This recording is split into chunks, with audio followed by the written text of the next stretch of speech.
கருப்பு தாஜ்மஹால் என்பது ஆக்ராவில் உள்ள யமுனை ஆற்றின் மறுபுறம் மெஹ்தாபாக் பகுதியில் ஷாஜகான் தனக்காக கட்ட திட்டமிட்டதாக கூறப்படும் ஒரு கற்பனை நினைவுச் சின்னமாகும்.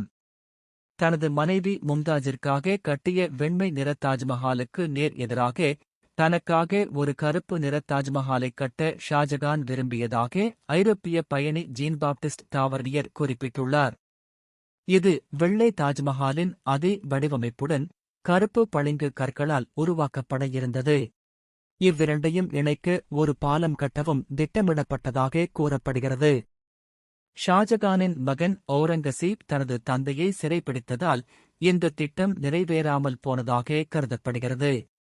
இருப்பினும் அகழ்வாராய்ச்சியில் அங்கு கருப்பு பளிங்கு கற்கள் கிடைக்கவில்லை. அங்குள்ள கருப்பு நிற கற்கள் காலப்போக்கில் நிறம் மாறிய வெள்ளை பளிங்கு கற்களே என்று தொல்பொருள் ஆராய்ச்சியாளர்கள் கூறுகின்றனர். எனவே கருப்பு தாஜ்மஹால் என்பது வரலாற்றிற்கும் புனைவிற்கும் இடைப்பட்ட ஒரு சுவாரஸ்யமான கதையாகவே இன்றும் உள்ளது.